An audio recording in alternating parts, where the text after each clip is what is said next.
কথা ফ্যানদের জন্য সবচেয়ে বড় খুশির খবর। কথা 2023 সালের 15ই ডিসেম্বর থেকে সন্ধ্যে 7টা স্লটে পথ চলা শুরু করে। তুতে ধারাবাহিকটিকে রিপ্লেস করে কথার পথ চলা শুরু হয়। শুরুতে টিআরপিতে পিছিয়ে থাকলেও আস্তে আস্তে জমজমাট এপিসোড দিয়ে টিআরপিতে অনেকটাই এগিয়ে আসে কথা। বেশ কয়েক সপ্তাহ স্লট লিড করার পর এক এক করে 9বার বেঙ্গল টপার হয় কথা। প্রতিপক্ষ অনেক শক্তিশালী হওয়ায় দুই ধারাবাহিকের মধ্যে খুবই হাড্ডাহাড্ডি লড়াই হয়।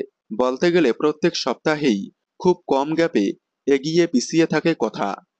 কোনো 2 সপ্তাহ কথা এগিয়ে থাকলেও পরের সপ্তাহে দেখা যায় কথা পিছিয়ে। তবে যাই হোক, কথা ফ্যানদের জন্য সবচেয়ে বড় খুশির খবর হলো কথা দেখতে দেখতে 400 পর্ব অতিক্রম করলো। গতকাল 15ই জানুয়ারি 400 পর্বে পা রেখেছে কথা। সগৌরবের সাথে 400 পর্ব অতিক্রম করলো কথা। কথা 400 পর্ব অতিক্রম করায় কথা টিম তারই সেলিব্রেশন করলো। কথা সফলতার সাথে আরও কয়েকশো পর্ব এগিয়ে যাক। কথা আপনাদের কেমন লাগে? কথা সফলতার সাথে 400 পর্ব অতিক্রম করায় আপনারা কতটা খুশি হয়েছেন কমেন্টে জানাবেন। কথা ধারাবাহিকের সকল আপডেট সবার আগে পেতে চ্যানেলটি সাবস্ক্রাইব করে পাশে থাকা বেল আইকনটি বাজিয়ে দিন। ধন্যবাদ।